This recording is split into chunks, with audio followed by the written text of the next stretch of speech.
Good evening and welcome to St. Vladimir Seminary. I am Alex Tudorie, Interim President and Academic Dean of this institution, and as such, it is my privilege to thank you for having answered our invitation this evening. We are glad that you have decided to join us for this special event, the official launching of an extraordinary book, Fr Nicolae Steinhardt's The Journal of Joy. This has been a long-running editorial project at St. Vladimir Seminary Press, and I trust that my dear colleague, Father Bogdan Bucur, will go into more details about it. I note the presence this evening of His Grace, Bishop Andrei. Thank you for being with us. Thank you. His Grace, Bishop Andrei, and His Eminence, Archbishop Nathanael, played a major role in the production of this book, Ispoliti Despota. We are also glad to welcome distinguished guests from Romania. But first of all, I notice here the presence of Mrs. Simona Flora, General Consul of Romania in New York. Thank you. Two representatives of Father Nicolae Steinhardt's monastery, Archimandrite Macarie Motonia, Abbot of Rohia Monastery and President of the Steinhardt Foundation, and Father Ștefan Iloaie, Professor of Christian Ethics at the Babeș-Bolyai University of Cluj-Napoca, and editor of several volumes in Steinhardt's Opera Omnia, published in Romanian at the Polirom Publishing House. And also two representatives of the Diocese of Maramureș and Sedmar, Father Radu Preda, Professor of Social Theology at the same university, and former director of the Institute for the Investigation of Communist Crimes and the Memory of the Romanian Exile, and Mr. Kenan Wang, doctoral student in history at the University of Bucharest.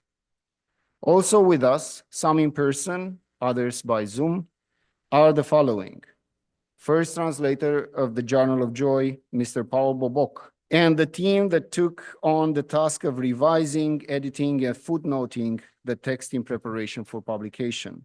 Father Peter Andronache, Dr. Răzvan Porumb, Dr. Nicolae Drăgușin, Matușca Brenda Mikitiș, who also did the copy editing, and our own Father Bogdan Bucur.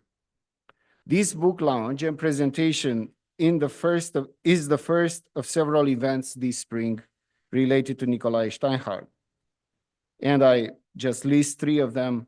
The Society of Romanian Studies will hold an online roundtable discussion of the Journal of Joy on March 18th. On April 11th, the Romanian Culture Institute in New York will be hosting a roundtable discussion in person at its location in Manhattan. In fact, I am happy to welcome and thank Mrs. Dana Bardila, Program Manager at the Romanian Culture Institute in New York, for organizing this event. Finally, on May 23rd, the Institute for Orthodox Christian Studies in Cambridge, in collaboration with the Romanian Culture Institute in London, will organize a similar event in the UK, featuring His Eminence Rowan Williams. Please share these events with those who might be interested, and please join us and engage with us as we launch this forward. This evening, Dr. Răzvan Porumb, whom I have just mentioned, will be our main speaker. Following his talk, we will also hear from Father Ștefan Iloaie about his own encounter with Nicolae Steinhardt back in the 80s at Rohia Monastery. But before enjoying these presentations, allow me to once again welcome you to St. Vladimir Seminary and call on my colleague, Father Bogdan Bucur, to say a few words as a representative of St. Vladimir Seminary Press.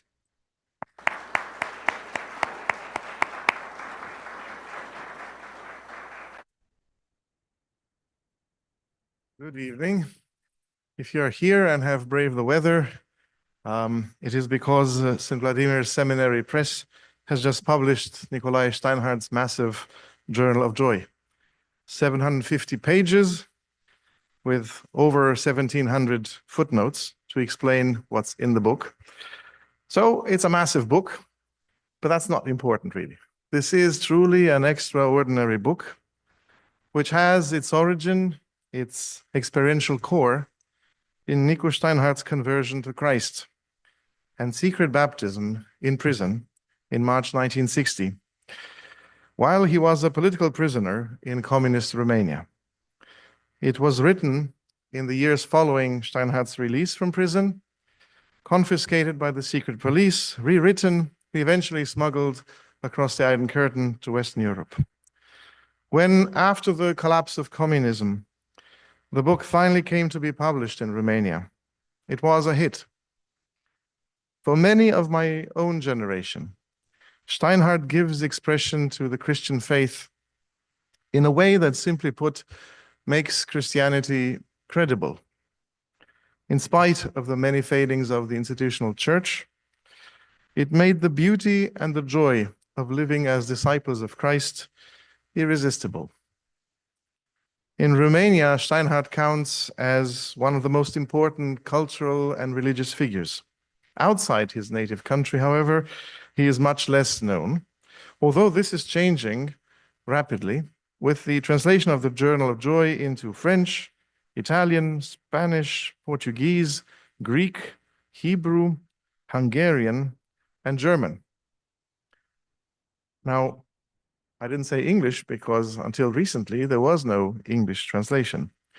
For this first complete English translation, we are indebted to Mr. Paul Boboc, a young Romanian who came to the United States for graduate studies, whose dedication to this monumental task, rendering the journal, the entirety of it, in English, was indeed a labor of love.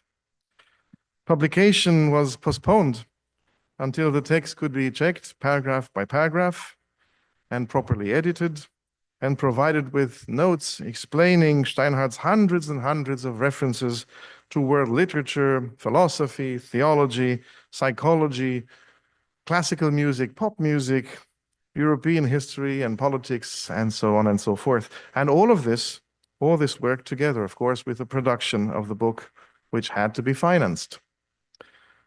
His Eminence Archbishop Nathaniel of the Orthodox Church in America's Romanian Episcopate stepped in as soon as we asked for help and provided a very generous, very consistent sum that allowed us to start the work. For this rapid and generous response when we needed it most and when we asked for it, and for rightly discerning the occasion to put your money where your mouth is, as they say, we expressed unreserved gratitude. For rights to publish the English translation of the journal, a heartfelt word of thanks to His Grace Justin Sighețianul, Bishop of Maramureș and Sătmar, and to the Archimandrite Macarie Motonia, Abbot of the Monastery of Rohia and President of the Nicolae Steinhardt Foundation. The job of confronting the Romanian original, paragraph after paragraph with the English translation and highlighting whatever terms, many terms, names, places, events, and the host of references that required notes to guide the reader, fell to Father Peter Andronache. A second revision of the text, this time exclusively geared towards the English-speaking readers, how it would read to them, was started by Matushka Brenda Mikitish. Meanwhile, we asked Răzvan Porumb, who had penned a lovely essay on joy in Steinhardt and C.S. Lewis, to write the foreword and to do the footnotes as well. We didn't know what we were saying. After a few months buried in an ever-growing apparatus of explanatory footnotes, Răzvan concluded that this had to be a collective enterprise. So our team was enlarged by the addition of Nicolae Drăgușin, an expert in Jewish, Christian, and church-state relations in Romania and Eastern Europe. We continued to pore over the text and the footnotes in an interdisciplinary and perfectly conciliar manner, in a process that Brenda Mikitish led with grace, efficiency, and extraordinary competence. It is to these wonderful people, Paul Boboc, Peter Andronache, Brenda Mikitish, Răzvan Porumb, Nicolae Drăgușin, that we owe this book, with many thanks also due to Madalina Reznik, Father Ignatius Green, and Anna Margheritino from St. Vladimir's Press. They prepared it and made it possible to look so beautiful. And let me acknowledge the constant administrative and human support, encouragements, doors opened, joys and struggles shared, which I have received throughout the entire project from our academic dean, Dr. Tudorie. He and I have been dreaming of this moment for a very, very long time. So now that we find ourselves here and the book is out and you can buy it or you have bought it. It's time to celebrate this. And this is what we're doing this evening. So the plan is to have a presentation by Dr. Răzvan Porumb, then reminiscence about the man, Steinhardt, by Father Ștefan Iloaie, and then a Q&A, which I hope will be vigorous and, how shall I put it, from which we can all benefit and learn. This is designed first and foremost for Americans, because this is a treasure that those of us who have read it when it first came out know and have already tasted from and benefited from. But this is a translation that will, we hope, benefit also the English-speaking world. So then, let me invite Dr. Porumb to join us here. He is the Vice Principal and Director of Research of the Institute for Orthodox Studies in Cambridge, in the UK. Aside from his involvement with the Journal of Joy, he is the author of Orthodoxy and Ecumenism Towards an Active Metanoia, published in 2019, and a number of journal articles and essays, some of them touching on the thought of Nicolae Steinhardt. His talk this evening is titled An Orthodox Spirituality for Today, Reading Steinhardt's Journal of Joy in Context. Please welcome Dr. Răzvan Porumb.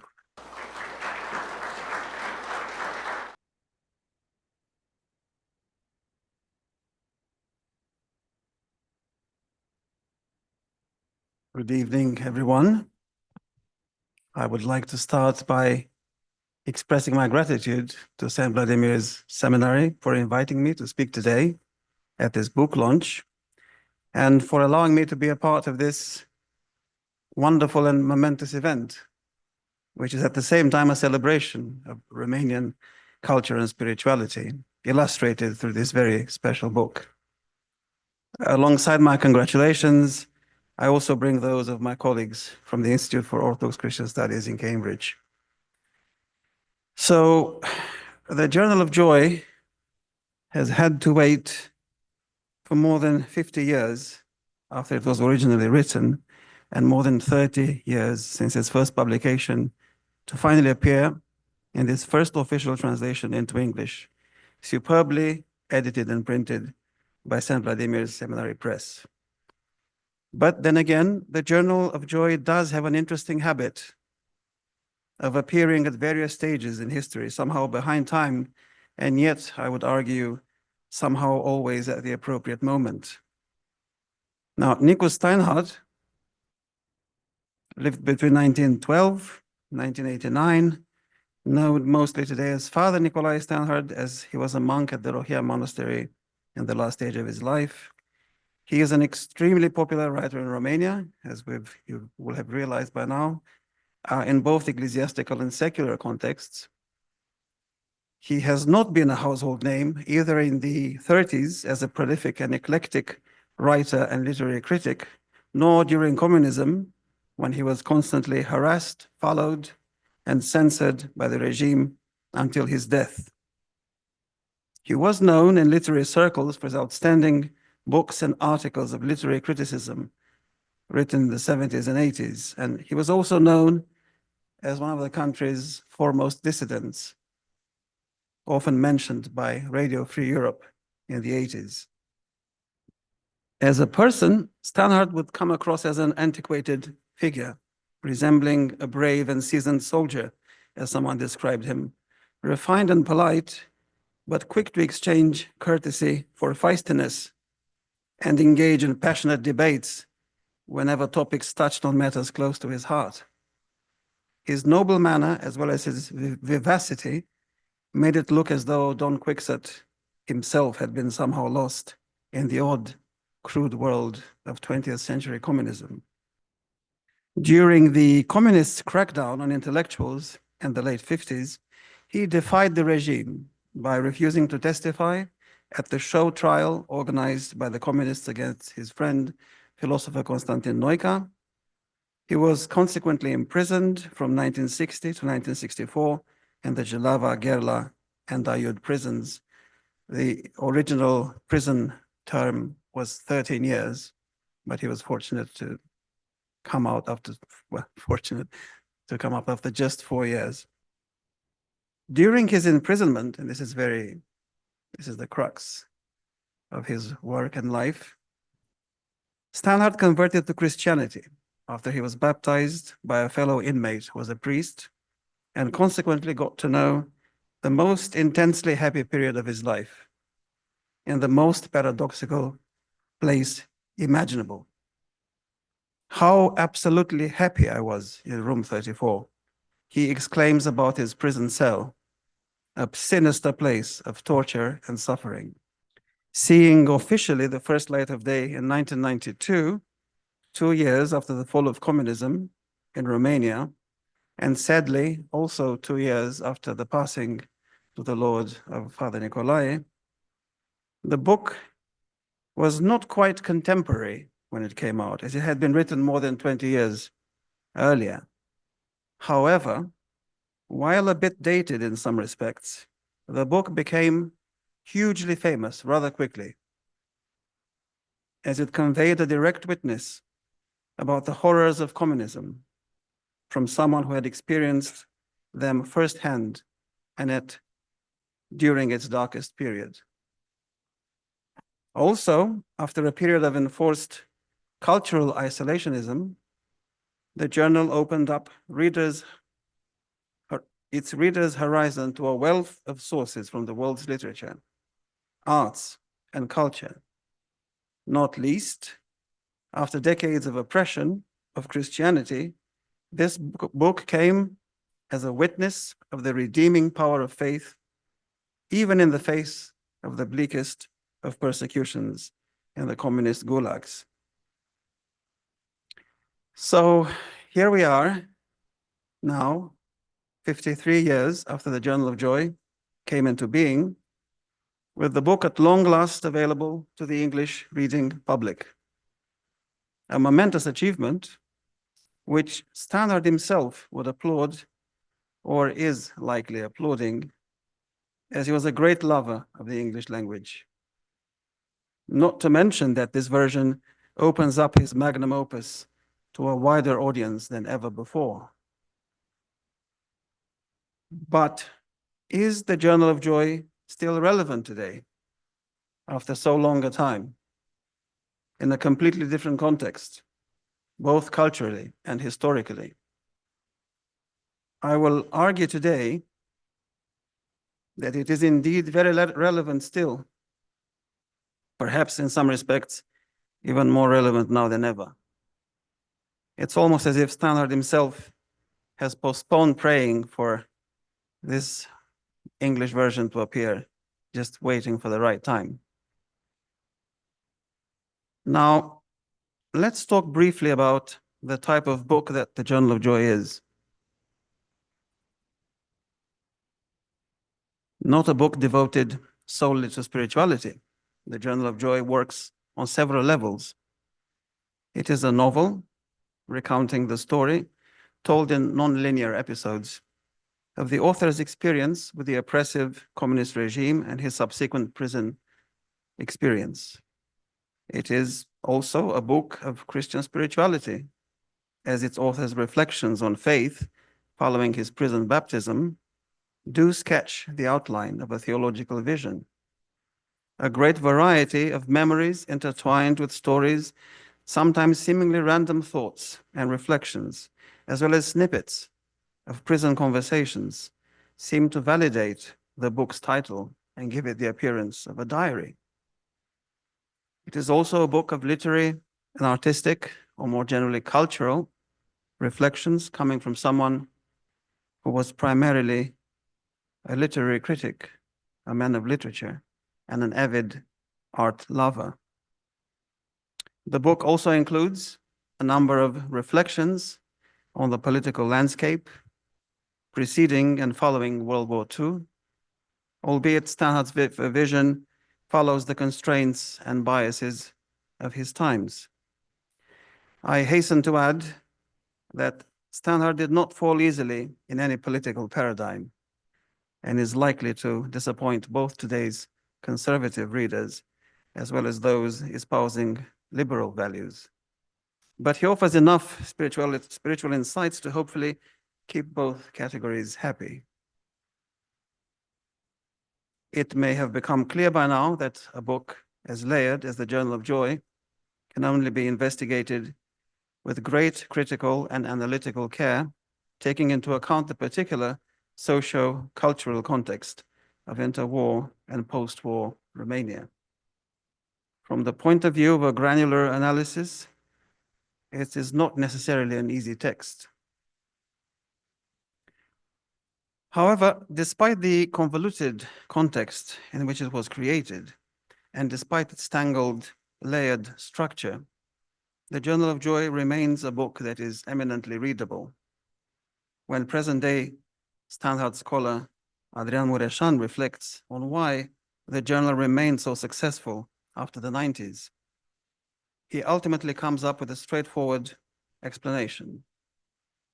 Steinhardt continues to be liked and read because wherever we open this book, the author knows how to tell a story. He understood to value, in Mureșan's words, the pristine simplicity of the act of storytelling. We trust that this English version will convey the author's directness of storytelling, this captivating quality of his prose. Also, despite its complexity, the book equally captivates today through its unexpected relevance, as its author's spiritual witness comes from within a real dystopia, not an imagined dystopia, a real dystopia, where truth and freedom had been banished or altered, and people were persecuted for their words and thoughts. A place where people could always be under surveillance, and every friend or stranger could be an informer. A distinctly Orwellian universe, but one which has more and more similarities with our world of today. Perhaps in a sense, after having dealt with the dictatorships and failed utopias of the middle of the 20th century, the book now makes a return to warn us from the perspective of the Christian faith about authoritarianisms and repressive systems in the 21st century. Indeed, people in many parts of the world are once again choosing paths that would lead to totalitarianism and autocracy.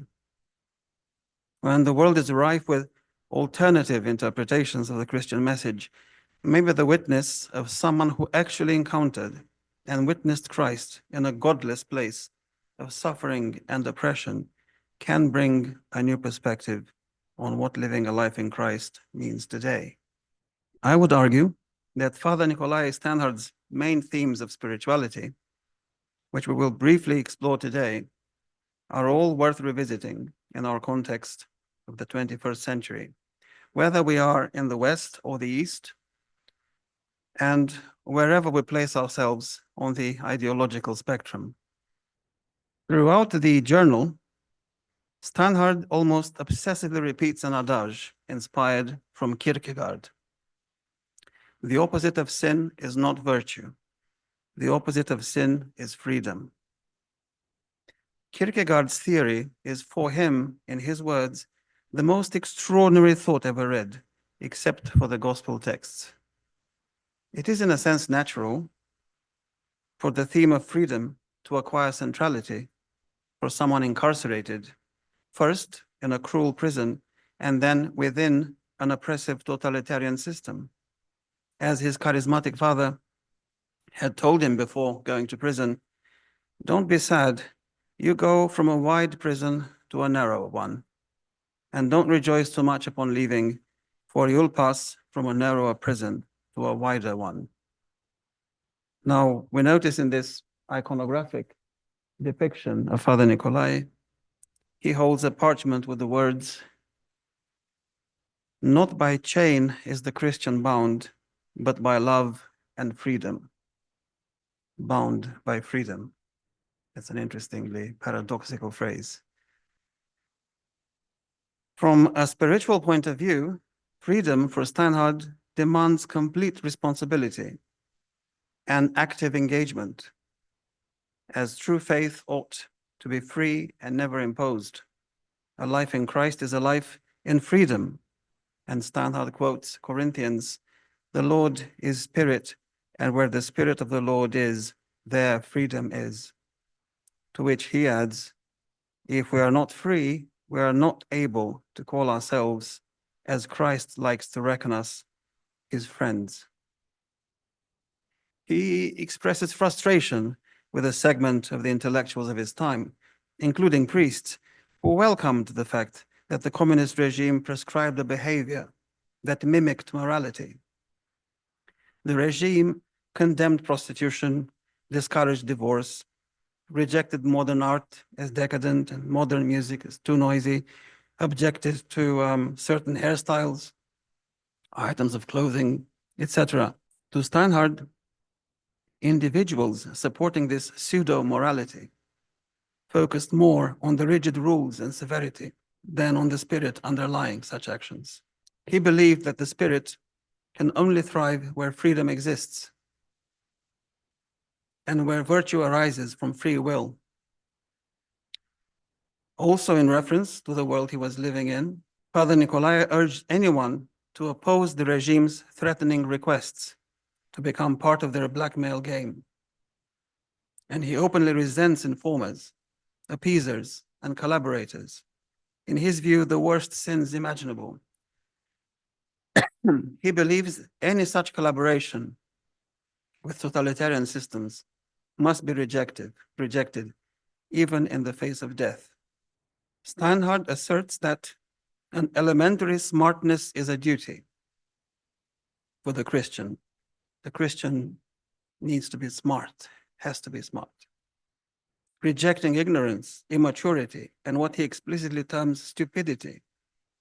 The blind passage through life, he says, and through things, or the indifferent passing, are from the devil. For Steinhardt, the Christian vocation demands an informed, critical awareness of the world, grounded in a responsibility to engage with its moral and social challenges. He criticizes the passive response encapsulated in the phrase, "I didn't know," often invoked by those confronted with accounts of torture, concentration camps, prisons, internment of political dissidents and mental asylums, etc.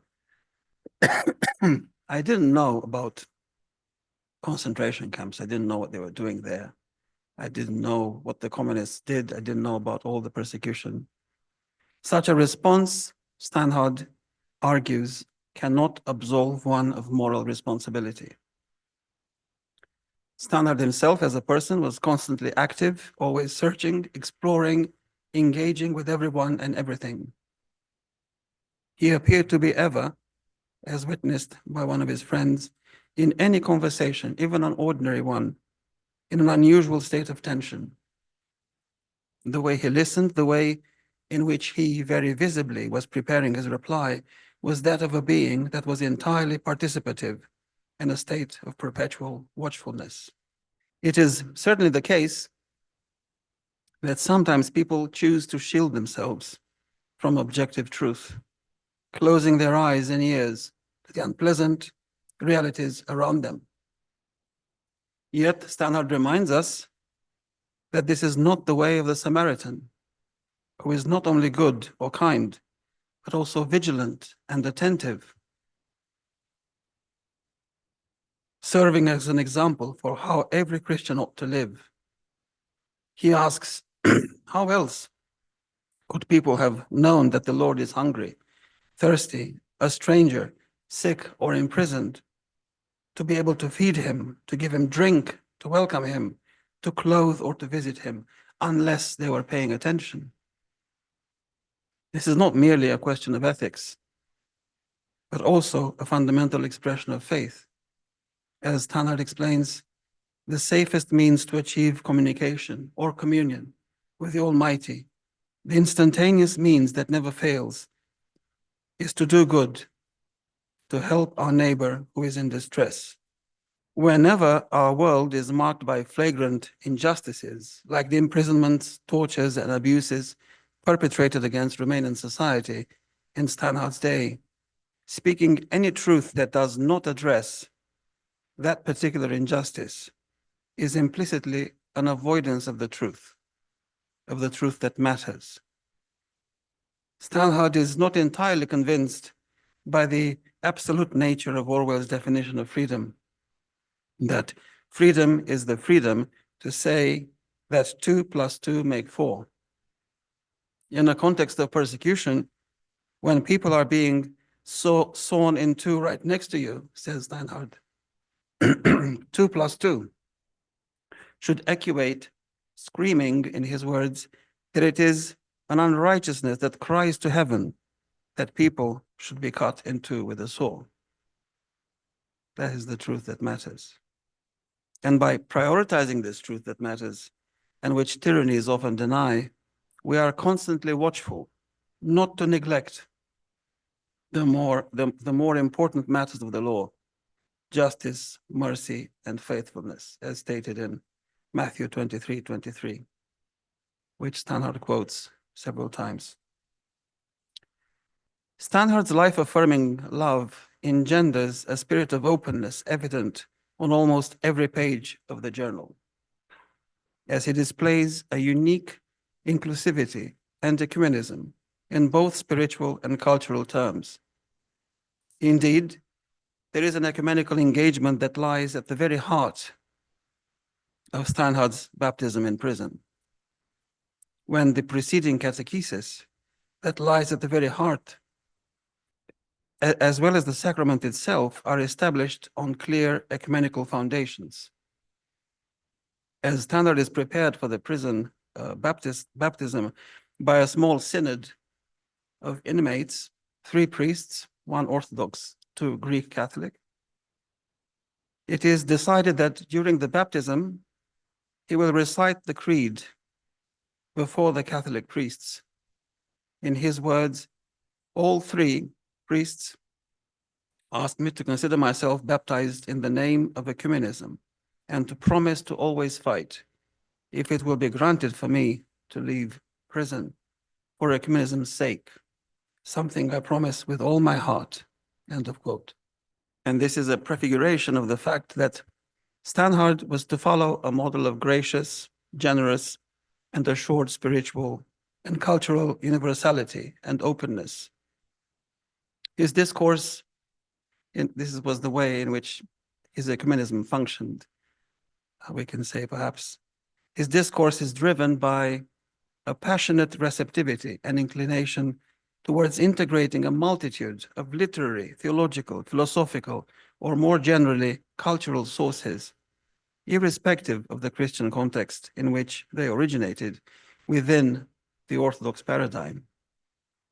This type of ecumenism, through culture, does not assign denominational labels to each and every thinker or artist, but on the contrary, it translates and elevates each cultural artifact into a common language that follows the universal grammar of Christianity. Not just Steinhardt, but his fellow inmates exhibit the same determination not to allow the bleak environment to divide them apart. And Christians of all confessions remain in solidarity with one another, even though theological disagreements remain still a daily part of their conversations. Steinhardt describes with enthusiasm the common ecumenical worship that takes place in the large prison cell, again happening surreally despite all circumstances. So this is what he says: every morning, thanks to the initiative of a steadfast priest and some hearty lay people, an interdenominational service is organized. Roman Catholic, Uniate, Orthodox priests, Lutheran and Calvinist pastors all stand next to one another, to each other. Nothing can reproduce the splendor of this service without an altar, vestments, icons, myrrh, organ, and objects of worship. The thin silhouettes, dressed in the stripes, the shorn heads, the pale faces, the words and songs murmured so the police don't hear, forge an atmosphere which, through its intensity and its enthusiasm-provoking energy rivals the most sumptuous ceremonies in the most grandiose cathedrals in the world. We feel as in the catacombs. If dangerous and terrible things were to come over us, I'm sure that we would be able to face them. No, nothing can reproduce, explain, communicate the incomparable beauty of these services of ecumenical brotherhood.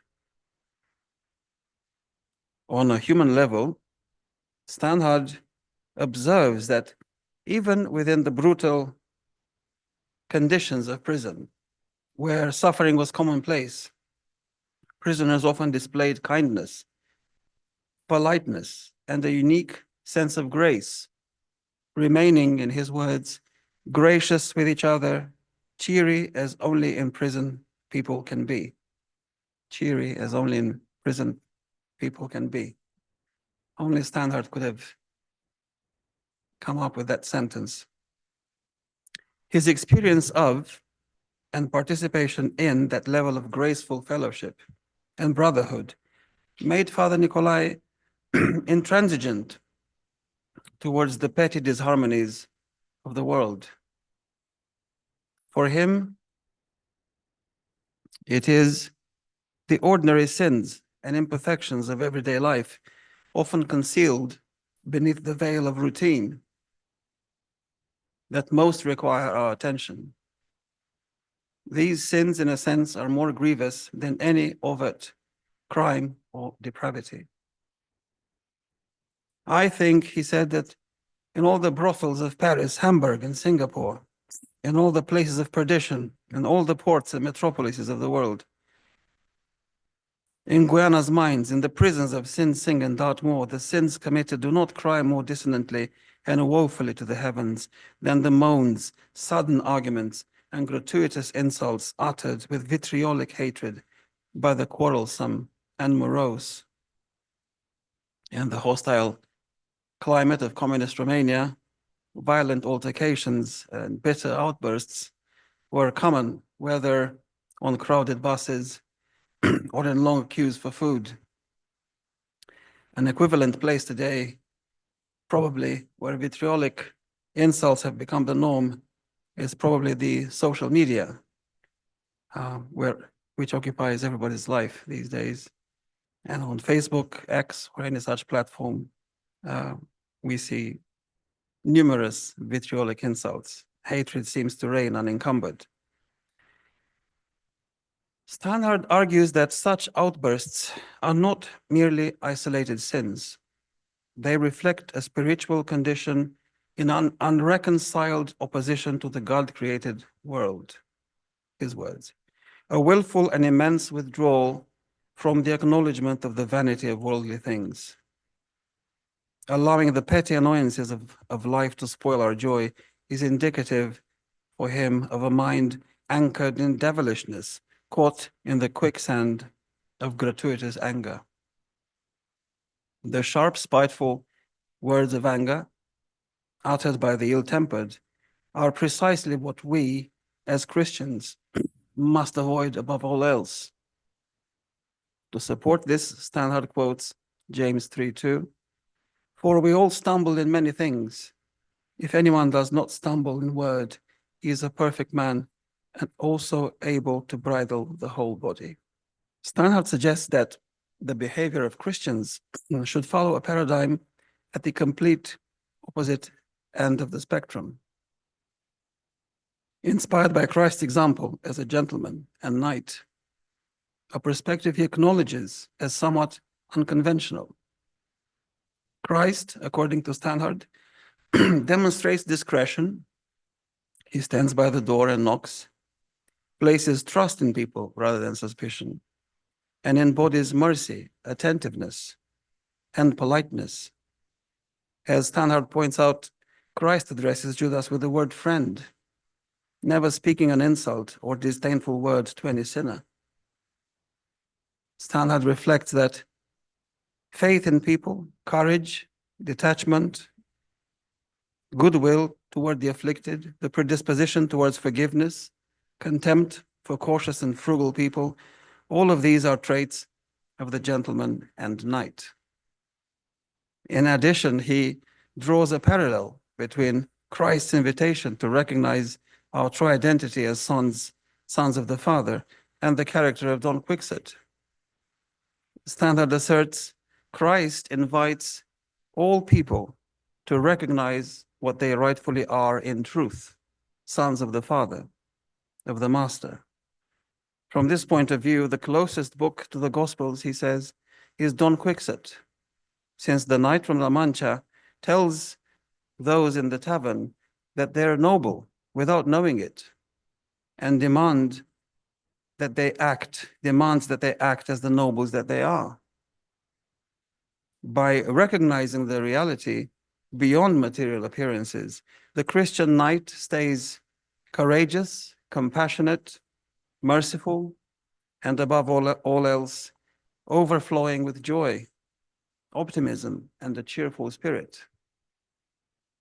And we reach now Steinhardt's favorite theme, that of joy, which he sees as inextricably linked both with freedom and with faith, and which we have seen, in a sense, coursing throughout all of his theological themes.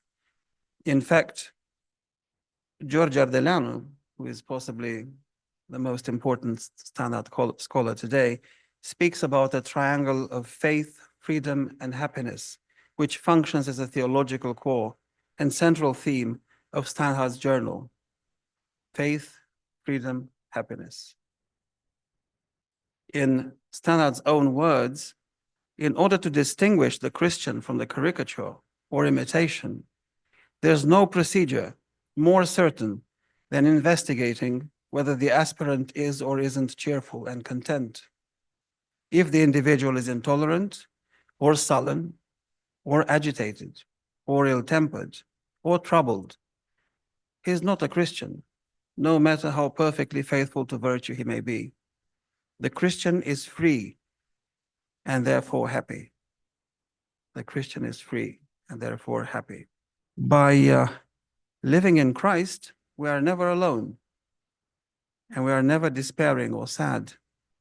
Christianity is dogma, mysticism, morality, everything, he says, but especially a way of life and a solution and a recipe for happiness. It's a shock therapy, he says, that gives us freedom and happiness. Steinhardt speaks about joy as something very real and experienced, and not an abstract, numinous reality. After encountering Christ, the ensuing happiness torments him in prison, deep into the night. It's odd to think that joy can torment someone. Deep into the night, preventing him from sleeping. In his words, my superabundance made me want to jump out of bed or the bunk, to run, to scream for joy, to shake the others, tell them how happy I am, beg them to realize what a treasure they all possess. What a wonderful little stove. What an antidepressant without a medical prescription. And since we've touched on the theme of joy, it is perhaps fitting to end my presentation with a fragment from the journal itself, where the author describes the powerful epiphany granted to him in prison in unspeakably harsh and degrading circumstances.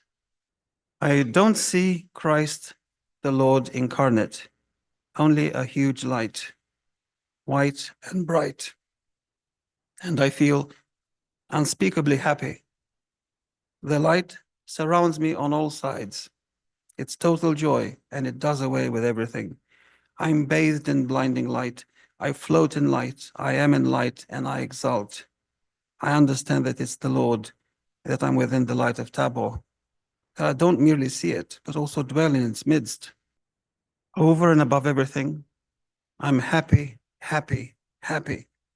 The joy not only lasts a long time, but also constantly increases.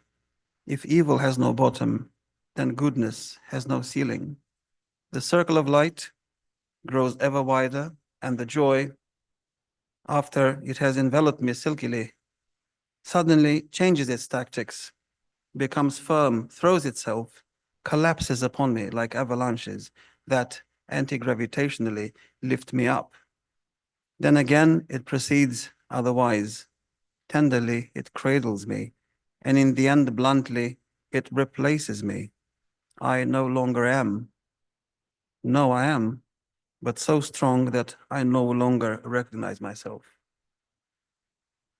What better words for our world today than these?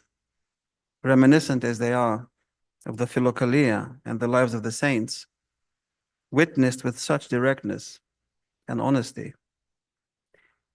In receiving Father Nicolae's witness through his Journal of Joy, let us carry his words with us throughout our lives.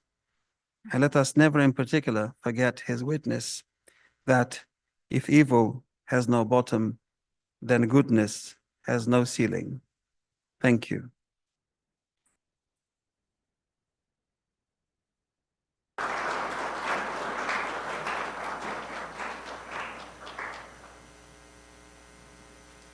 This time, allow me to give the floor to Reverend Dr. Ștefan Iloaie, who, aside from being professor of moral theology at the Babeș-Bolyai University of Cluj, also edited some of the volumes in the complete works of Steinhardt in Romania.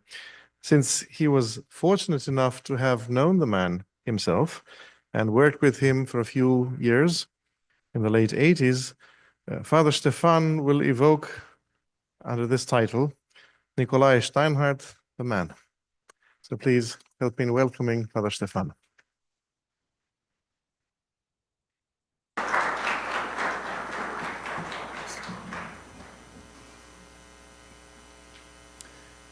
Good evening. I'm very glad to be here for first time in USA, and of course for first time to speak about Steinhardt here in this very famous seminary, St. Vladimir's.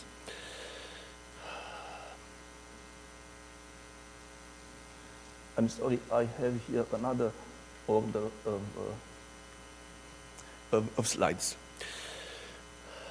I arrived at Rohia Monastery in 1985, and that was when I met the monk Nicolae Steinhardt. I was a student at the Theological Seminary in Cluj, and I was 17 years old.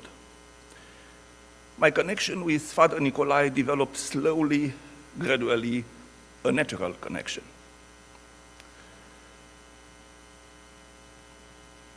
What brought me closest to him was the fact that at the Cluj Seminary I worked as an assistant to the Romanian professor in the seminary library. Meanwhile, Father Nicolae needed help in the monastery library. He had promised that before his death, he would manage to catalog all the books in the library.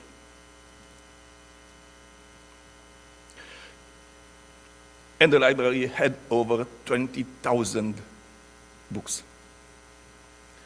However, he was growing weaker with age and feared he might not be able to fulfill his promise.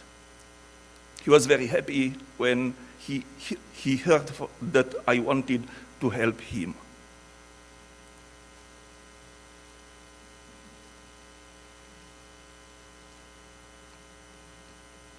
So, during the summers from 1985 to 1988, I helped him organize what remained to be done in the library's book collections. He was very careful in working with books. He used to say every book is sacred because it conveys a message no matter what its subject is, whether theological, historical, philosophical, poetry, or even a picture book. He would become quite upset if he saw a book marked with a pencil, or not properly cared for, or not placed in its correct spot.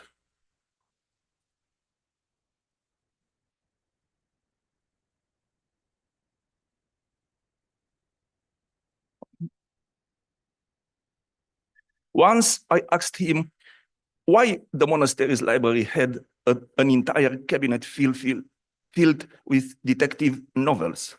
He replied, "Brother Ștefan, don't you know that in every detective story and every crime novel, the good always wins? That's why you have detective books here too." He received many books from friends and from other people, some of them sent by mail. He tried to read them all, regardless of their subject matter. He almost always made an effort to write short reviews of the books he read, sending these texts to various journals for publication. He read instantly, which is why he knew something about almost any topic, an aspect well illustrated in the Journal of Joy. He wrote a lot, constantly corresponding with the editorial offices of cultural magazines of Romania, to which he sent his reviews. Every time he received a package of book, he would open it with genuine joy. He was very particular about how his texts were published, whether in books or magazines. The state's communist censorship, which scrutinized everything that went to print, and they scrutinized everything, often altered his original text. Even a single modified word would upset him, prompting him to send letters of complaint, errata, or requests for republication. In some books, entire pages were omitted. I was in Romania when one of his books was published with about 10 texts removed. He was upset for more than a week. He told me, and others as well, they have made a mockery of me. They have violated my book.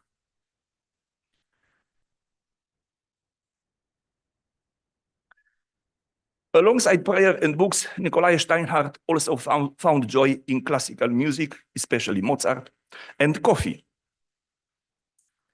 At the time in Romania, you couldn't find a good coffee. And he would say, I am convinced that in the kingdom of heaven, they listen to Mozart and drink good coffee. But also, he appreciated, for example, Jesus Christ Superstar.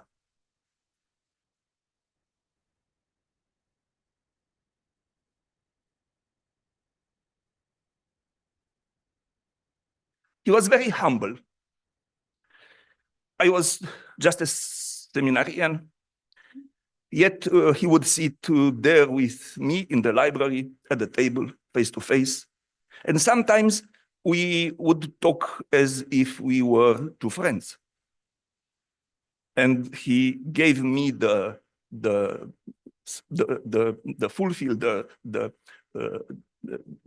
certitude that I'm his friend.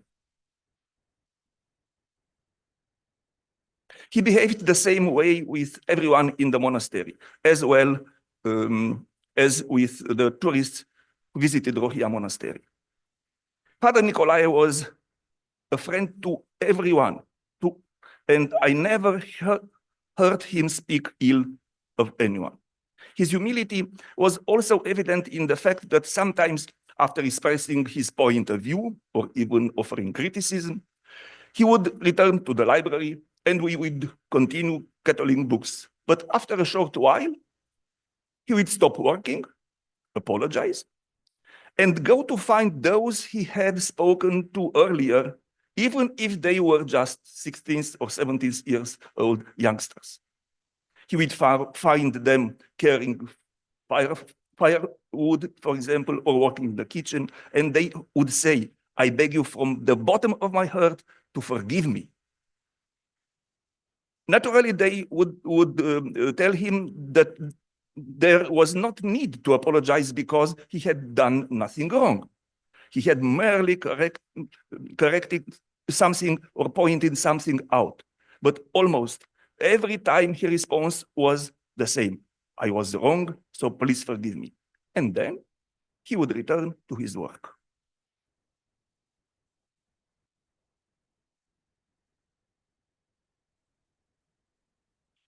He told us, all Christians must be happy.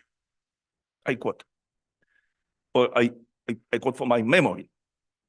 Why are you upset? That's not allowed. A Christian must not be upset. He must be joyful. We belong to Christ.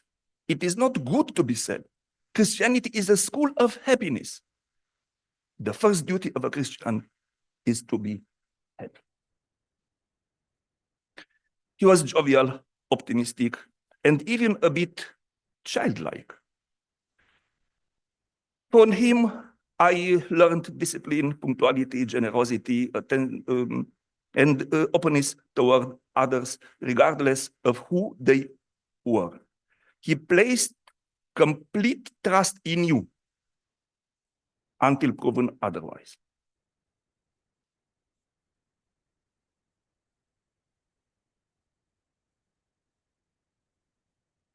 He was very attended the services in the monastery's small church, this one. Thought withdrawn and introspective, he was deeply involved in prayer. Late at night, during the midnight office, he insisted to reading some of the prayers himself, especially the canon of repentance of our Lord Jesus Christ. I have never heard a prayer recited the way he did it, spiritually, yet firmly, humbly, yet boldly. When he cried out, "Have mercy on me, O God, have mercy on me," he spoke with such power and conviction that it was no longer just a prayer. It was an urgent demand, something that had to happen. Hearing him, I'm convinced God had no choice but to show mercy. At that moment, he was not longer Father Nicolae, the one who guided you, who gently corrected you, who joked, who shared memories, who talked to the cats, or pitied the dogs. He was the monk, the one who became one with his prayer and his monastic life.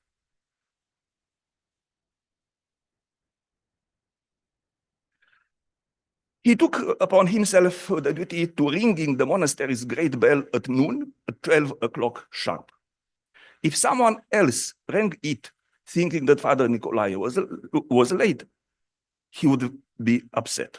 So no one dared touch the bell rope unless he was absent from the monastery.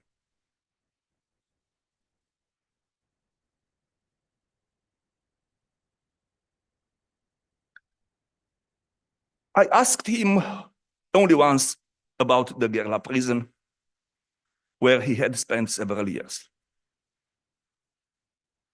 He gave me no answer. His expression turned sad, and he fell into a long silence. I never brought up the subject again. From time to time, 2 or 3 Securitate officers would come to check on the monastery. They rarely interacted with Father Nicolae, but they were always present. We, the younger people, recognized them, and sometimes they would ask us, the youngest ones, about what was happening at the monastery, but we avoided them. However, Father Nicolae was courageous even in dealing with the Securitate. He sent many letters to friends, to writers, and so. And sometimes, aside from the actual letter, he would include a short message for the Securitate in the envelope. And it was never a comfortable one. Never. After the fall of communism, it was discovered that some of these letters had indeed been opened by the secret police. So the message was there.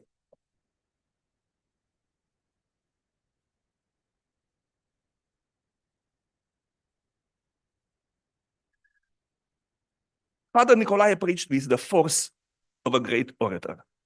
His strength did not come from his physical frame. He was small in stature, but from his ability to condense faith and testimony into his message, into the very content of his words. In the sermons, he was deeply persuasive. His words were full of life, carrying an infectious inner dynamism. They completed you right then and there to take action, to stop lingering in passivity or indifference. His words penetrated both mind and heart, leaving no room for doubt.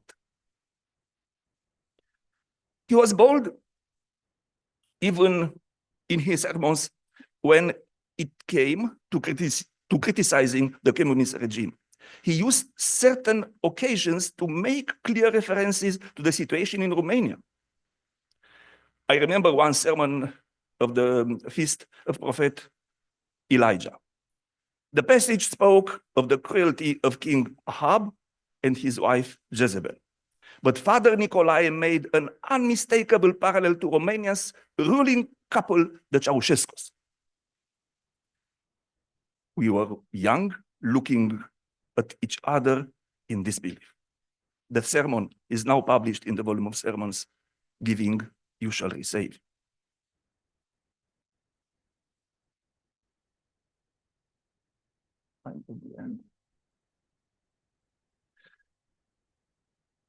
Father Nicolae Steinhardt never hesitated to confess his faith.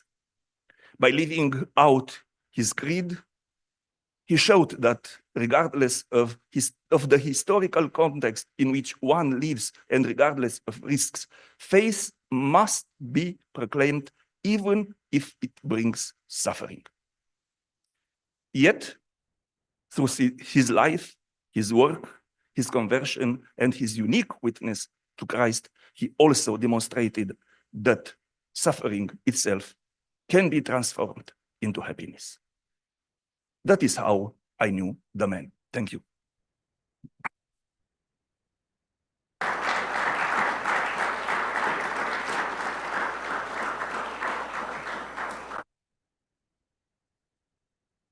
Many thanks to both speakers. It is now the time for seminarians, faculty, for Americans, first of all, to ask their questions if they have any. And the speakers will be here to answer your questions. Whatever questions, whatever comments you may have. I'm not saying Romanians are forbidden from asking questions, but we will give preference first to younger folks and then to folks who don't know Steinhardt, because this is an evening for them, first and foremost. So many thanks again. Maybe we should place the chairs facing the people. Thank you guys for the wonderful talk. So I would preface this kind of question. It's kind of a two-part question. Starting out by saying I consider myself an Orthodox Christian in the womb, just waiting for catechism. I've been kind of, studying and at a particular Antiochian church in New Jersey for the past month. But in that time, I've kind of looked at many different Antiochian churches, many different Orthodox churches, Russian, looking at Romania and looking at, all of the different faiths there. So I'm very curious in part one of the question, what Father Nicolae might say. It's not in this, I guess in this case, ecumenical, right? Because it's within the Orthodox faith, but how would he approach, engaging with other cultural heritages within the Orthodox faith? Because it's very different across many different churches. Of course, the doctrine is still all the same, but there are very clear cultural differences. And part two of that question would be, how would Father Nicolae look at engaging other faiths today, right? Because we're not in, a prison confined with each other and kind of forced to, have that, ecumenical cultural heritage, I guess, in that sense, with our gusto. So how do we kind of look at that today and kind of reach out to those folks who are different from us and may believe in something different from us? You mean Christians, but not in the Orthodox Church? Your second question, you mean others in terms of other Right, Christian outside of the traditions? Orthodox Church. Oh, right, okay, Yeah. okay. Mhm. Well, for sure, he would be very much for unity within the Orthodox families of churches. He believed in unity. I mean, I don't want to speak on his behalf, but I'm pretty sure that's what he would say. And similarly, he was very devoted to ecumenism, and he was not devoted to ecumenism because of the conflict, because of the conditions in communist Romania. Everybody felt imprisoned. It wasn't because of that. Neither was it because he had just become Orthodox and maybe he was a bit enthusiastic, overly enthusiastic. He was a deeply committed ecumenical sort of thinker. So I'm pretty sure, for sure, I think he would have very little patience with these divisions within the Orthodox family of churches. And for sure, he would still be ecumenical, even in a different context of today. Unless, yeah. But in that's terms what of like, how might he engage today with that? Because I know he's definitely committed to it, and besides just, of course, being in prison under a communist regime, but like, how might he engage today? Obviously not speaking for him, but how do you think he might approach or maybe some tips for good engagement across, within the different Orthodox faiths, cultural communities, and also outside of the Orthodox Church? I don't know what he would do in pragmatic terms. For sure, he wouldn't be on Facebook or X. He will have tried it and then left these places. But I'm pretty sure he would have encouraged people to read and to inform themselves about every such tradition. So he would have encouraged reading, and I'm pretty sure he would encourage experiencing the other. Now, the world is very different today from his time. If there were to be ecumenical meetings, let's say in Romania, where he would probably live because he loved Romania so much, he would probably be there, I would think. But it's, yeah. So he would be committed as promised, as he made a solemn promise before and during his baptism. And I don't think it was just the euphoria of the beginner. I think it was something deeper in him. Father, would you like to add something? Yes, short. He said us that he could choose also another Christian churches, but he said, I was in the Catholic Church, in the Protestant Church, but I never found the Christ and the belief in Christ in this form and so deep, but only in Orthodoxy. And I agree. The idea, yes, yes, he was ecumenical, yes, in the idea that yes, he accepted the another churches, the another believers, and this I think this show his capacity to go after the line, which maybe we saw sometimes at the beginning, or at the relationship between us and another confessions or religions. Yes, and even during sermons at the monastery, which have now been compiled, well, some of them in a volume called By Giving You Shall Receive. Hopefully that will be translated and published soon as well. But in his sermons at the monastery, he was, very direct about quoting, theologians belonging to other traditions. To be fair, he also quoted, writers and philosophers, and those were very unusual sermons.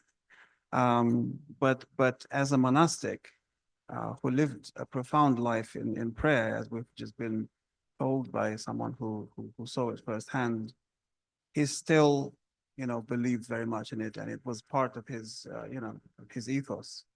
So yes, that's what he would have. Thank you.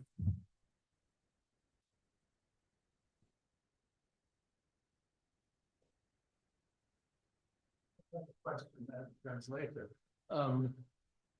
It seems to me every translation is also an act of interpretation and literary commentary. And I congratulate our translator on this magnificent work.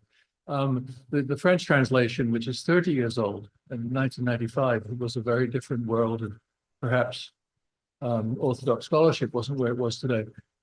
I think it renders it as a jazz opera, quite extraordinary. And it doesn't render it, I don't think, as a commentary on the Philokalia. I just wondered, from your perspective, how would you see this translation as a commentary? What aspects of the work do you think it is an effective commentary on, and brings perhaps a new light on the book? Well, that's a tough question. I would have probably to compare this translation with others to understand where others would sort of lean. As far as I'm first of all, probably a question for the original translator, but from what I could see, I tried to discern an attempt to maintain the same sort of ethos. So I think I mean, I'm right in speaking for the whole team that what we try to do is to, in as much as possible, keep the original sort of spirit. For instance, we didn't want the sense of humor to be lost, when it was there. Of course, again, this is all the translator's work, but we also were concerned with it as, the team that, worked on the final version. So I don't know what else to say. I just hope it maintains the ethos. But if it doesn't, please let me know, because I'm very curious as to. Well, it's time to read it in Romanian then.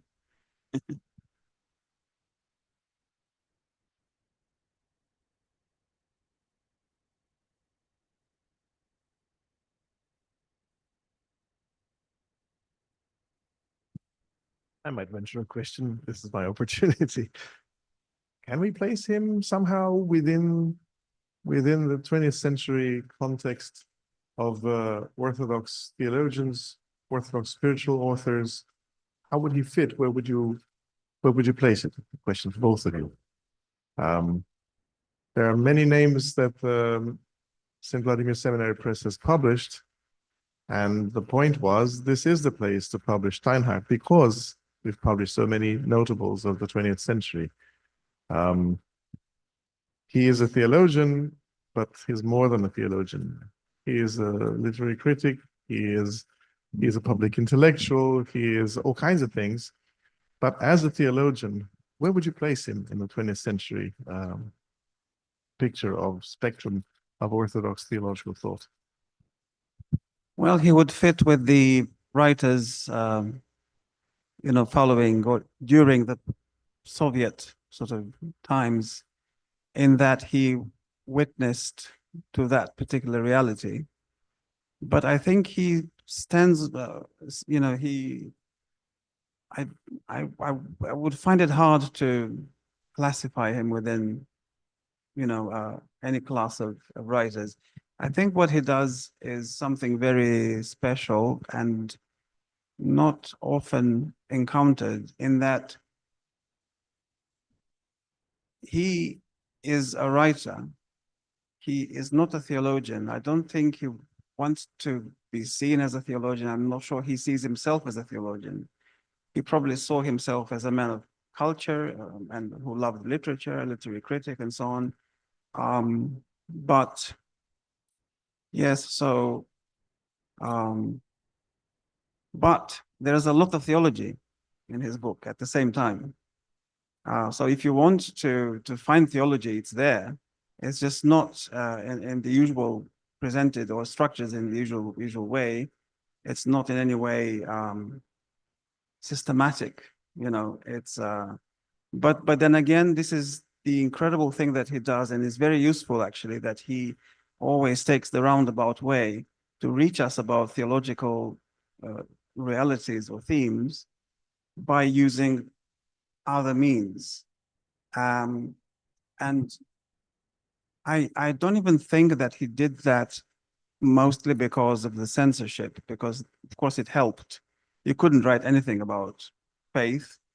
Of course, the Journal of Joy couldn't even be published for sure, but in some of his other writings that were published,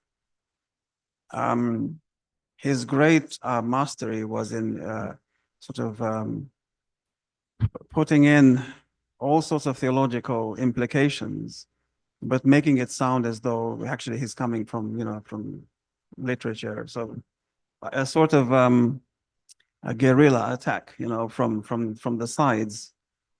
And the journal maintains that I think he feels comfortable there. He feels comfortable in a place where he can be a literature guy, but who sort of tackles theology that way. And in many ways that makes this book special, that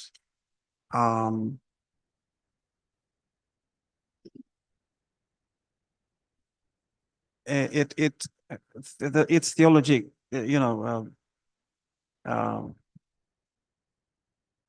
enters one gradually without almost realizing it. So you're so from that point of view, I don't know where to classify it.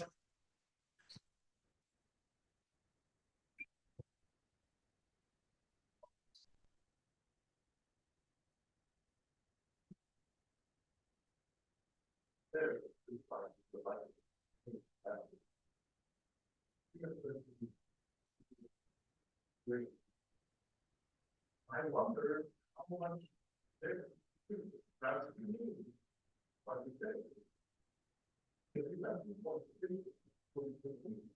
wonder whether you ever mentioned any of these experiences from you.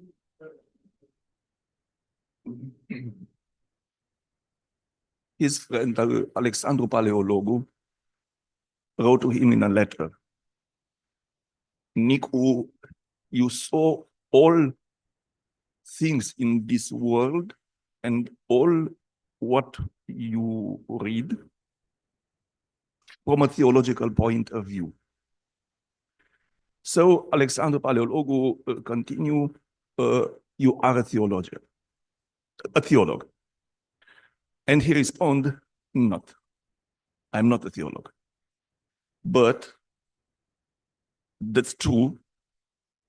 I try to see all the things from the whole world and all what I read as or through a theological, or yes, from a theological point of view.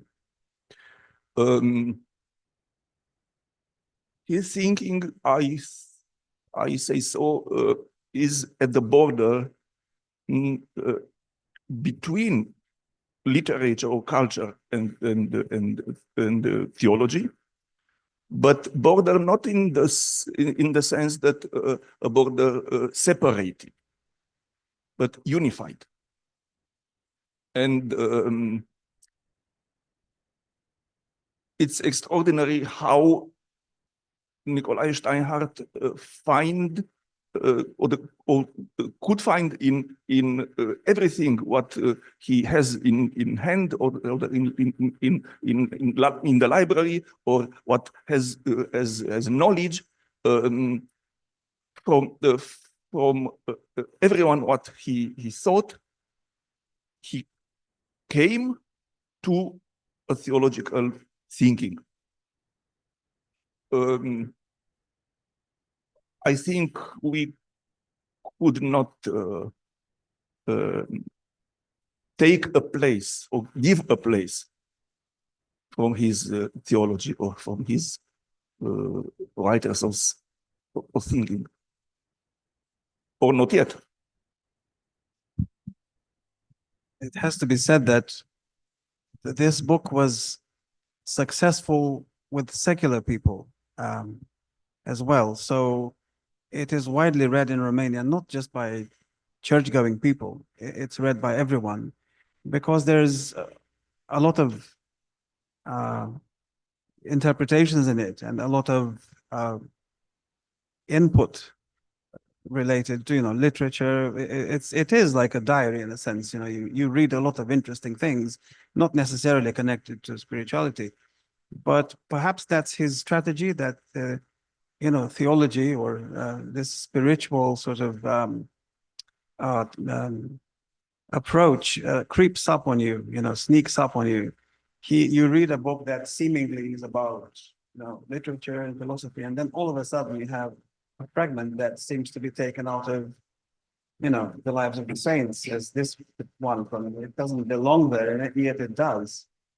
So this is in a sense, his genius, that he's made secular, ordinary people who had not been in touch with the church, particularly when it came out in the 90s. They were reading this, and they were just stunned by these moments, the spiritual, experience that he describes, or his reflections. And then when you put the book aside, you're thinking, you have other things on your mind. So that's in a sense, he educated a huge class of people in Romania to think of theology in connection with culture, literature, arts, and so on, precisely because his theology sneaks up on you. It's not the fragment with the light is in a sense, there are not many like that in the book. And he calls it a dream, and in his words, he dares not call it otherwise. So perhaps it speaks of his modesty. But from the book, it comes out quite clear that it wasn't only a dream. He just calls it that out of modesty. But yeah, that's the beauty of the book. And the fact that it works for people who are not necessarily interested in religion is a great bonus and a great blessing, in a sense, in terms of bringing people to Christianity. Now very, very, very many young people read now the Journal of Joy, and it is not necessary that he are in the church or he come in the church. And Steinhardt, as he was converted, yeah. But now through his book especially, he make also other people convert. Yeah.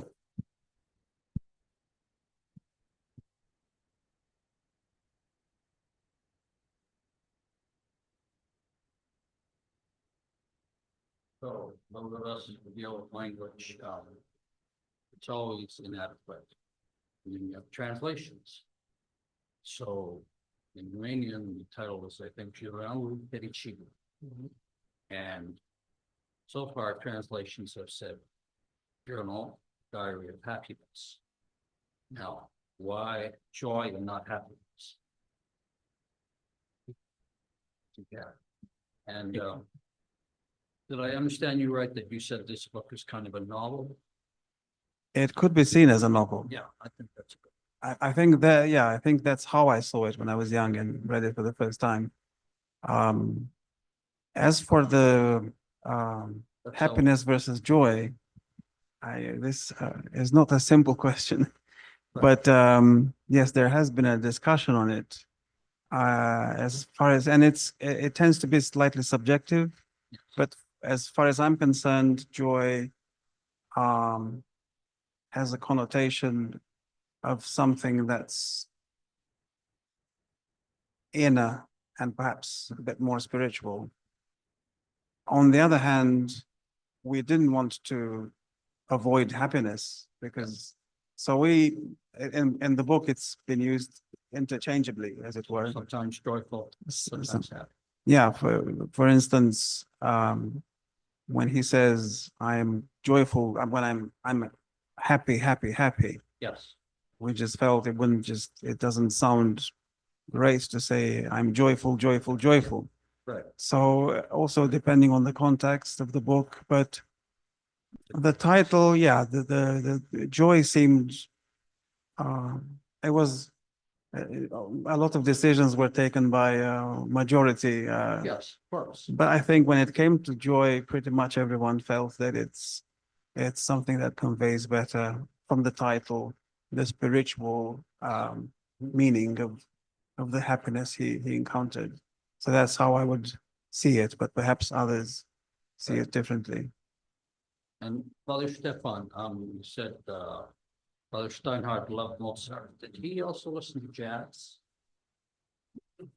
Sounds crazy, but I mean, there are sections in the book where it's boogie mambo rap. So I mean, how many Orthodox priests do that?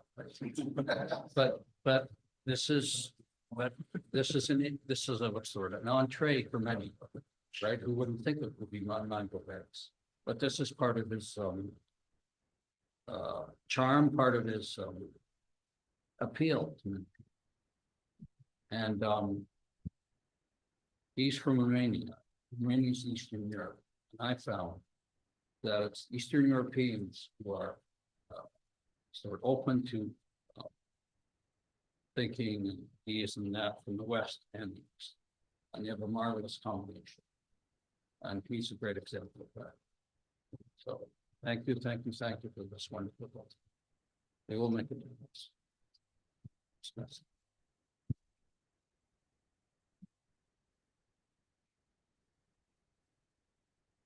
I just want to, don't have a question, but just a brief comment. I really enjoyed both presentations, one being such a personal account and the other one a great summary of the theology, but also the real person who converted to Christ from the depths of prison. I would even dare to say his obsession with joy. It's a really honest life in Christ. We know that the first commandment of New Testament was rejoice. The first commandment of the resurrection is rejoice. So this man experienced his own resurrection in prison. And how is he relevant? And I think, like you mentioned very well, both of you, especially for the young people in this day and age, that all over we see suffering, depression, sadness, all kinds of abuses of large spectrum of the destruction behavior. And his example with, if someone will take time and have patience to read such the Journal of Joy, will really have a good model in experiencing personal resurrection. And the title itself, even in English, is extremely on point. And even the cover itself, to the designers, I think that word joy that's glowing from there, it has a very powerful impact. So all of those put together, this translation in English, I think, could be very edifying to the searching soul, especially in this Western world that needs examples of conversions, of true joy in Christ. So I really thank you for your presentations and for putting words in more from the book and in a personal context today. So thank you.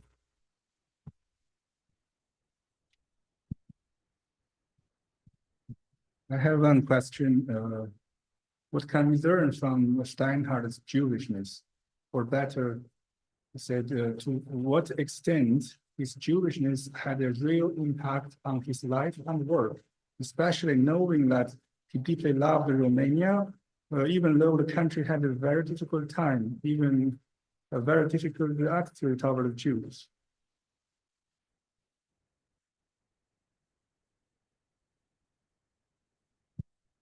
Well, he, yes, he was a great lover of Romania.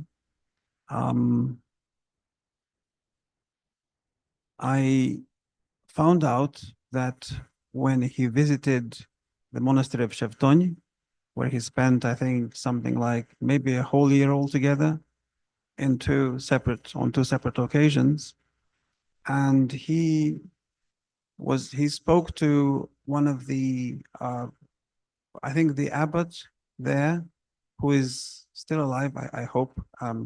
I exchanged emails with him a couple of years ago. The name doesn't come to me now, but he said, basically, Steinhardt said that his Judaic tradition, his Judaic formation played a part in his conversion as a Christian. And he spoke about this Judaic principle of tzedakah, which he saw in a sense, albeit something coming from the Judaic tradition, it was something that helped him decide or pushed him to decide to become, to be baptized eventually. And it's to do with tzedakah is a complex term, and I should not pretend that I understand even, 10% of what it means. But I spoke with some Jewish people. It means we often translate tzedakah as charity, but in the Judaic tradition, the receiver is more important than the giver. The receiver is the one who is more important. So when you give something to someone, it's not you, it's not a great deal that you have done, but it's the receiver that, by receiving your gift allows you to fulfill your vocation before Christ, before God. So that's why this principle has stayed with him his whole life. His volume of sermons is entitled "By Giving You Shall Receive." That is a summation of tzedakah from the Judaic tradition, that you receive when you give. Actually, you are a receiver. So it's not, when you use charity in a European, let's say, or American context, you're focusing on the giver. It's good to give. But from his point of view, I think this is an important thing that he has brought over to Christianity from the Christian tradition. Not that it wasn't there already, but it was something that he underlined through his writings and sermons. And you also mentioned that he lived in Romania, which, as we all know, there was a troubled period for Jewish people. He suffered more under communists. So he was, in a sense, privileged. His family had a special status in Romania. I think they had a special category of citizenship because his father had fought in the war. He was decorated in the war. So I think they were, not that it was a pleasant time for him, for sure he suffered, but what really sort of when his suffering really began was under communists. Yeah, I'm not sure that answers your question, but I feel that he has brought something important from his Judaic inheritance, which he never really concealed. But sadly, we can only find it in this intervention from the monastic at Shepton, who heard that as a personal sort of, almost like a confession.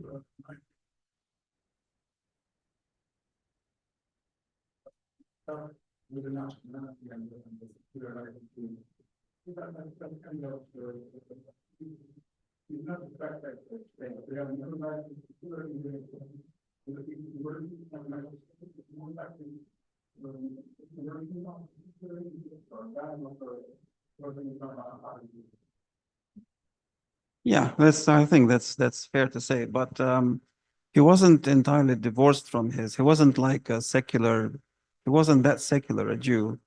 In his youth, at least, he was interested in Judaism. He even wrote something on it. So he had, searches throughout his life. But I think you're also right that at his core, he was an intellectual who decided to do that. Yes. Does this answer?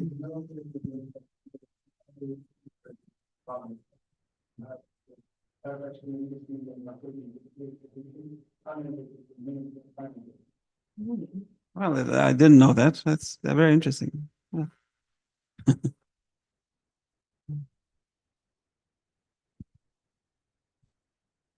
Much for your presentations, outstanding. I'm Romanian. I read the book when I was 18. My first year in Bucharest at university. I don't have a religious background, more scientific. The book spoke a lot to me in that context. And I'm really looking forward to see the translation. I hear there are so many footnotes that were not in the original. Maybe now we have to write the original with the additional notes to make it clearer. But to Father Bogdan's comment, I retrieved some of the insights and the lessons in the, so obviously this is after 89, he was no more alive, in Father Galerius' homilies, in Father Roman Braga's homilies here, and his writings about Roman Braga. Solzhenitsyn has at some level the same kind of mix of storytelling and theology, right? But not in the sense of a scholar, right? But my question is, given that I see him and the insights brought rather than the conversion itself from the experience of this man in these extremely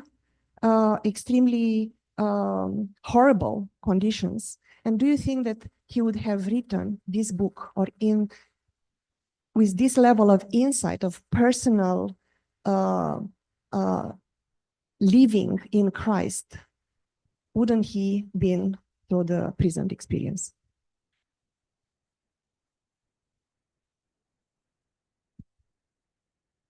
Well, I don't think he would have, but I mean, this is also slightly subjective. My interpretation is that, but this is, the Journal of Joy is inextricably connected to the environment which led to it. It's this is why, in a sense, it's a valuable book, because it comes from a place of suffering. It comes from a place of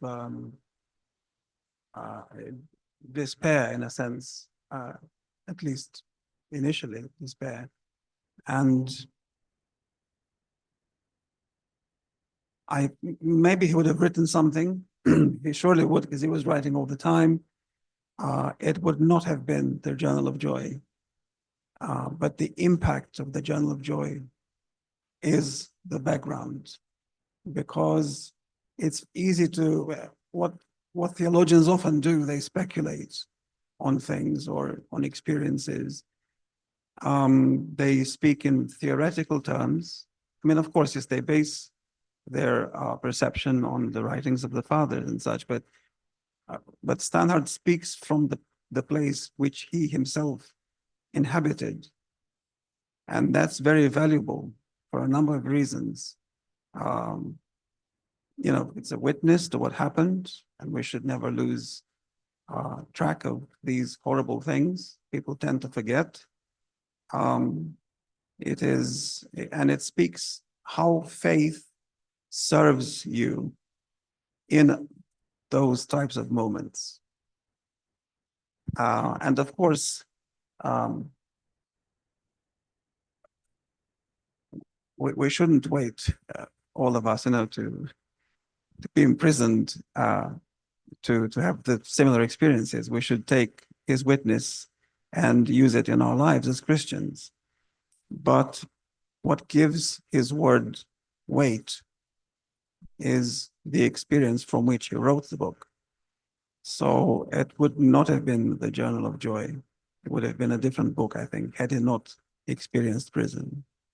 But that's perhaps my interpretation.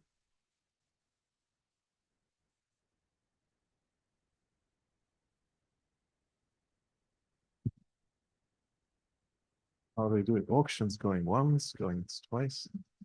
Since we're nearing the end of the allotted time, 8:30-ish, Orthodox time.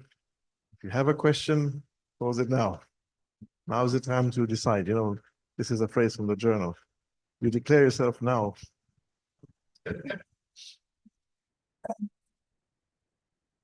So I have two very brief questions. One, what were some of his major influences as a literary critic, some of his favorite authors?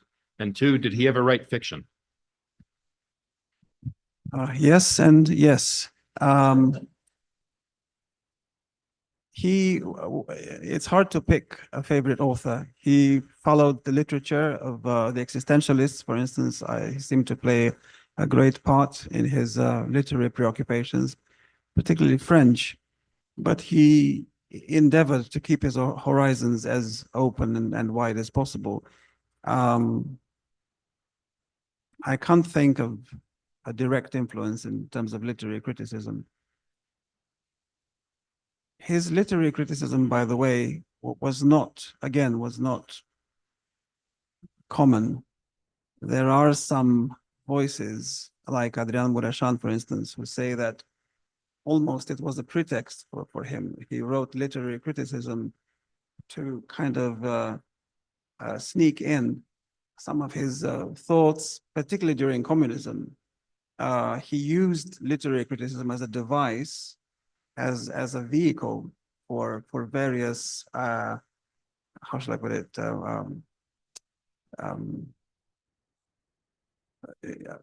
ideas that were not pleasing to the regime.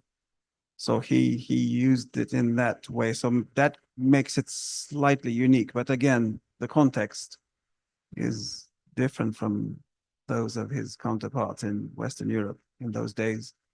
And your second question was about, can you remind me?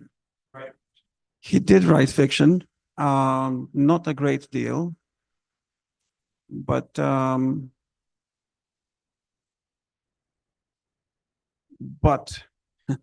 he's always a storyteller. This is another thing with him. Even when he writes literary criticism, he has moments in which he recounts events, he recounts stories. So this is one of his trademarks, that he always tells stories, in a sense. However, he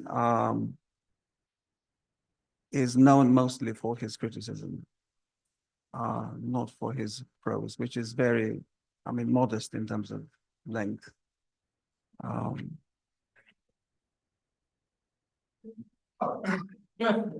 It's not bad.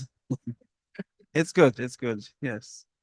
But again, I think he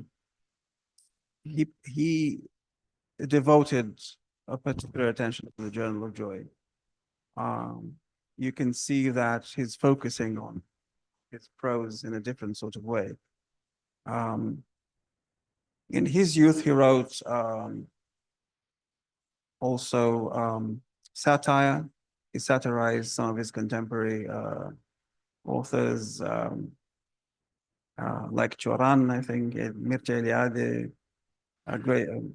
great, many names that, I mean, great names. He was contemporary with them. So he was a bit more playful, I felt, in those years.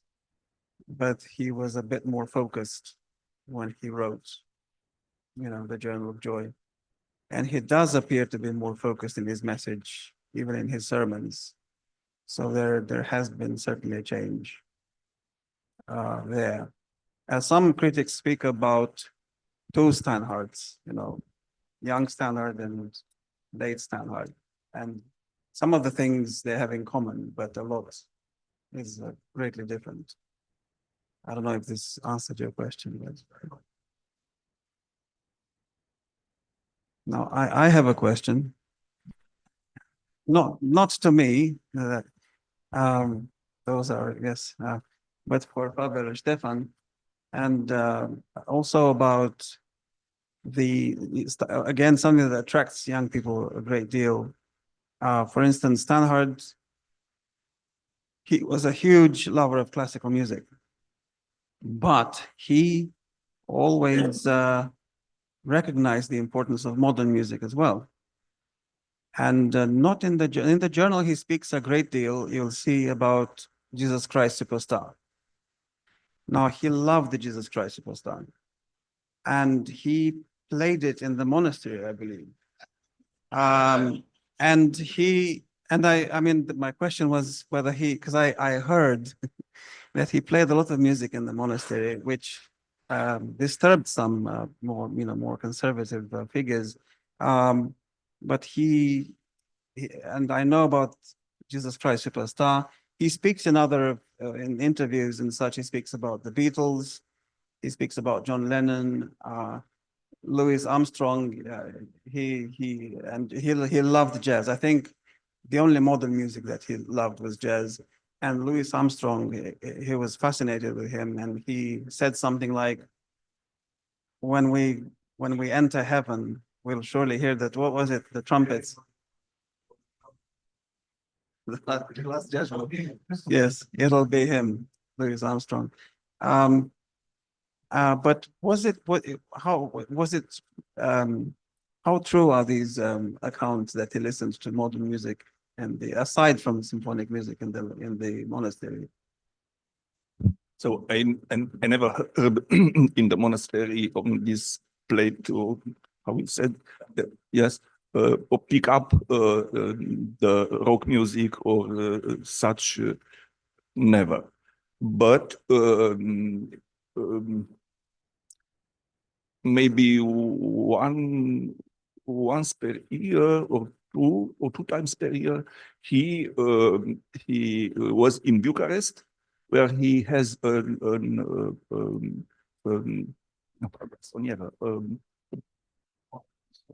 small, yes, where I saw a pickup and all these plates, but in monastery not.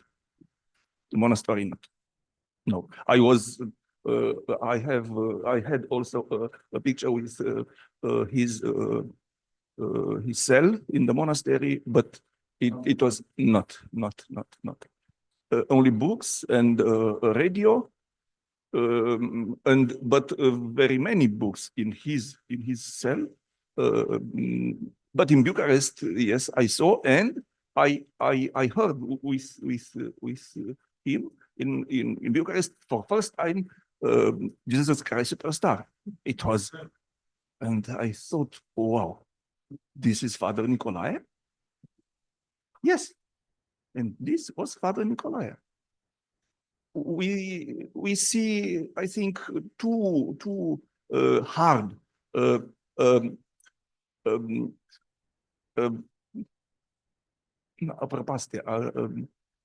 gap between this world.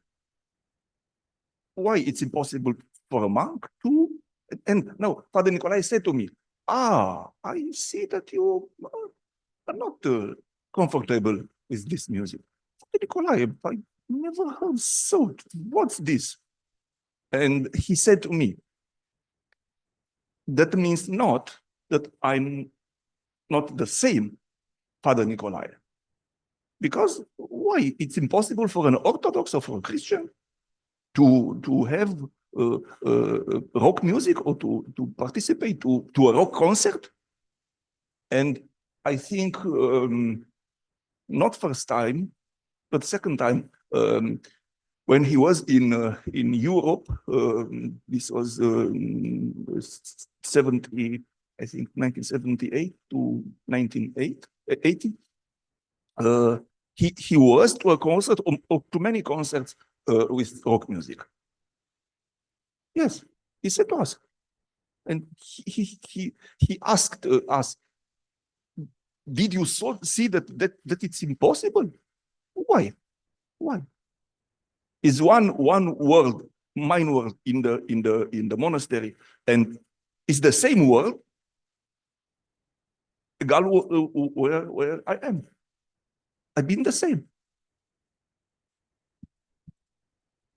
Yes, while we're on the topic of modern things that he loved, he was an avid lover of cinema, and he watched all the films. Like, he was following every single new release, and in some of his articles, I mean, there are articles devoted to cinema. I mean, he loved Fellini and the great classics, you know, of cinematography, of cinema, but he saw everything. Like, even Star Wars is mentioned in one of his writings somewhere, or an interview. He didn't like it. So he wasn't perfect after all. We have reached our time, so it is time to thank our speakers. Thank you very much.